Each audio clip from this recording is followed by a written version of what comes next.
बरं, तुम्ही म्हणताय खरं तर की राणेसाहेब तुमचे गुरु आहेत म्हणून आणि असं असताना म्हणजे खरं तर त्यांची राजकीय जी पूर्ण कारकीर्द आहे, त्यांचा जो राजकारणातला अनुभव आहे, काँग्रेस पक्षाबरोबरचं जे त्यांची जी घोडदौड आहे, या सगळ्याच्यामध्ये विधानसभा निवडणूक आहे, विधानसभेमधली गणितं जर आपण लोकसभेशी मांडली, लोकसभेचा पूर्ण आत्तापर्यंतचा जो मागचा जो एक आपण म्हणूया जो आढावा होता, जो काही काँग्रेसला लोकसभा निवडणुकीमध्ये एक फटका बसलेला आहे, त्याचीच कुठेतरी पुनरावृत्ती आता या विधानसभा निवडणुकीत होईल असं नाही वाटत?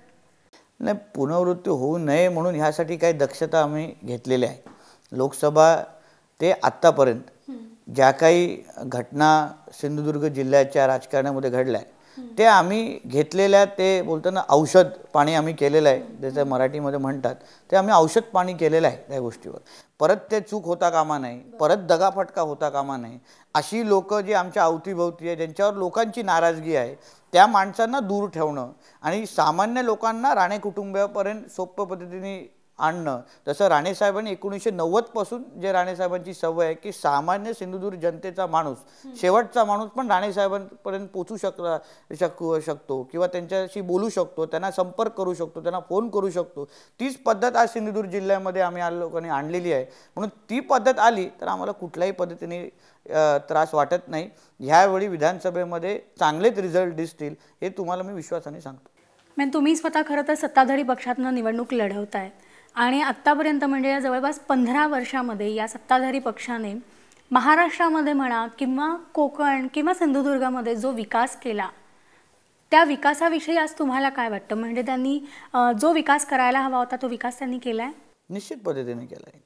तुम्ही कोणाबरोबरही मला बसवा की कोणाबरोबरही खुल्या व्यासपीठावर मला यायला सांगा, मी आमची बाजू किंवा आघाडीची बाजू निश्चित पद्धतीने अजून प्रभावी म्हणजे चांगल्या पद्धतीने मांडू शकतो, कारण तशी कामं झालेली आहेत। आम्हाला काय खोटं बोलायची गरज नाही किंवा खोटी आश्वासनं किंवा स्वप्न दाखवायची गरज नाही।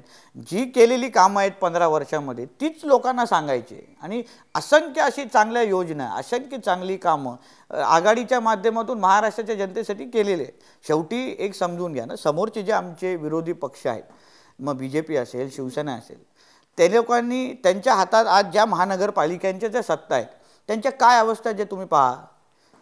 मुंबई महानगरपालिका बघा, औरंगाबाद बघा किंवा अन्य जे नागपूर महानगरपालिका बघा, त्यांची काय अवस्था आहे। ह्या लोकांना साधारण शहर सांभाळता आले नाहीत, हे राज्यांची स्वप्न बघतात। राज्य सांभाळायचं असेल तर महाराष्ट्राच्या जनतेला चांगल्या पद्धतीने माहिती आहे ते फक्त काँग्रेस आणि राष्ट्रवादीच करू शकते, कारण की त्या नेत्यांचे तशी उंची आहे किंवा तसे विचार आहे, तशी दूरदृष्टीपणा आहे, तशी ताकद आहे। त्यांना माहिती आहे की बाबा राज्य सांभाळण्यासाठी काय काय लागतं हे ह्या नेत्यांकडे आहे। म्हणून ह्या निवडणुकीमध्ये पण आम्हाला हीच सगळी कामं सांगायचे।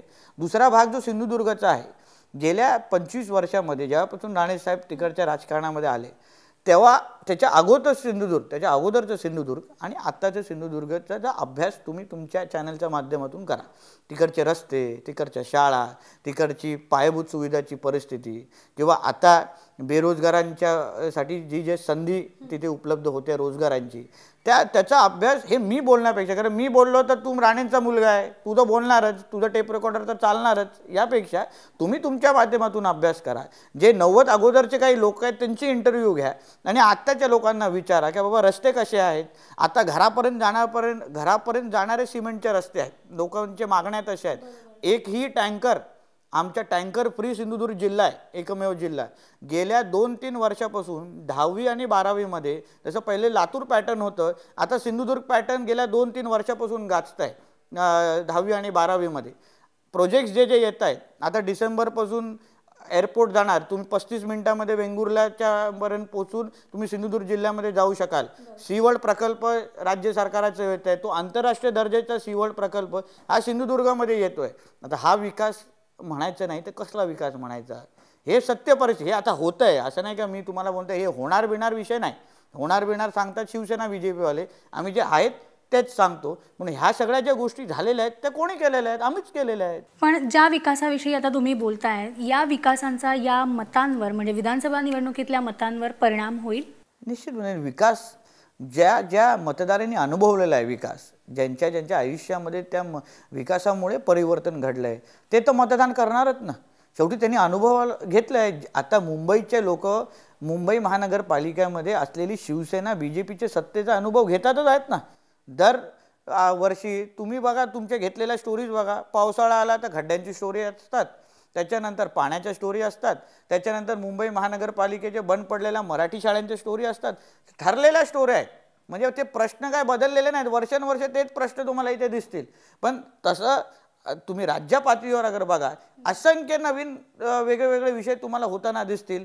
परिवर्तन किंवा वेगवेगळे विकास कामं होताना दिसतील. आणि ती करणारे लोक कोण आणि हे करणारे लोक कोण ह्याच्यामधली तुलना सामान्य जनता करेल असा माझा विश्वास आहे. बरोबर. पण खरं तर लोकसभा निवडणुकीमध्ये ही पूर्ण मोदी लाट होती आणि मोदी लाटेमुळेच म्हणा की म्हणजे शिवसेना आणि BJPचं यश आलेलं आहे. पण या सगळ्यामध्ये जरी काँग्रेसचं मतदान टक्केवारीमध्ये कुठेही कमी झालेलं नसलं तरी जो एक नवा मतदार होता, नवीन तरुण वर्गाचं जे मतदान होतं, हे सगळं खरं तर या मोदी लाटेकडे किंवा सेना BJPकडे गेलेलं आहे. तर एक तरुण उमेदवार म्हणून आज या तरुण वर्गाला तुम्ही कसं आकर्षित करणार? बस सर्वात महत्त्वाचं एक लक्षात ठेवा की सिंधुदुर्ग जिल्हा हा महाराष्ट्राचा एकमेव पर्यटन जिल्हा आहे. तर म्हणून पर्यटनाच्या आधारेच या जिल्ह्याला आपल्याला विकसित करायला लागेल. आता जिथे पर्यटन आहे तिथे तुम्ही लोखंडाची फॅक्टरी तर टाकू शकणार नाही, कारण तिथे तुम्ही वेगळं काहीतरी क्षेत्र आणू शकणार नाही. पर्यटन आहे, निसर्ग आहे, तिथे 121 किलोमीटरचा किनारपट्टी आहे. ह्या सगळ्या गोष्टीला हाताशी धरून तुम्ही काय करू शकता?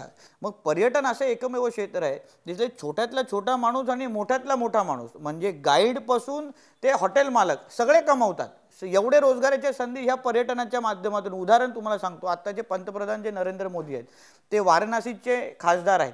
तेव्हा त्यांनी त्यांची भाषणं बघा. त्याला वाराणसीच्या बद्दल बोलताना काय बोलले की बाबा पर्यटनाच्याच आधारे मला वाराणसी डेव्हलप करायचं आहे. तिथे त्यांनी एव्हिएशनची फॅक्टरी टाकली का, कपड्याची फॅक्टरी टाकली का? नाही. जे पर्यटनाच्या आधारे डेव्हलप होणारे जे विधानसभा किंवा जिल्हे आहेत किंवा राज्य आहेत त्यांना त्याच आधारे आपल्याला विकसित करायचं आहे. म्हणून माझी पण तीच संकल्पना आहे. येणारा सीवर्ड प्रकल्प, येणारा एअरपोर्ट किंवा असंख्य छोटे मोठे जे रोजगाराची संधी आहेत पर्यटनाच्या आधारे, त्याच आधारे मला सिंधुदुर्ग जिल्ह्याला भविष्यामध्ये विकसित करायचं आहे. परंतु तुमच्याच मतदारसंघात म्हणजे कणकवलीमध्ये किंवा आपण म्हणूया की खरं तर राणे समर्थक मी त्यांना म्हणेन, मतदारसंघ किंवा या सगळ्या गोष्टींचा उल्लेख करण्यापेक्षा आणखी एक खंदे समर्थक होते नारायण राणे यांचे, ते म्हणजे राजन तेली. आणि यांनी काँग्रेस सोडून राष्ट्रवादीमध्ये जो प्रवेश केला आहे, त्यांच्या प्रवेशामुळे किंवा या पक्षांतरामुळे तुम्हाला या निवडणुकीमध्ये त्याचा किती फटका बसेल? मी तुम्हाला ह्या प्रश्नावर तुमच्या एवढंच एक वाक्यामध्ये उत्तर देईन की कालच्या प्रवेशानंतर आमची 7.5 संपलेली आहे. आता शुभेच्छा आम्हाला द्यायच्या असतील तर तिकडच्या राष्ट्रवादीला द्यायच्या आहे. मग ते जे काय ते त्यांनी भोगावं. आमची 7.5 तरी संपलेली आहे. बरं, पण मग राजन तेलींचा खरं तर थेट आरोप तुमच्यावरच आहे की तुमच्यामुळेच त्यांनी हा पक्ष सोडलाय.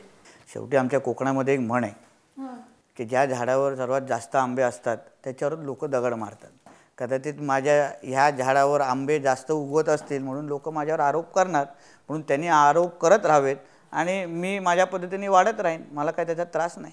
नितेशजी, आपल्या गप्पा अशाच चालू राहणार आहेत, पण नितेशजींकडनं मला खरं तर हे जाणून घ्यायचं आहे ते म्हणजे विधानसभा निवडणुकीकडे खरं तर सगळ्यांचं लक्ष लागलेलं आहे. विधानसभा निवडणुकीचं बिगुल वाजलेलं आहे.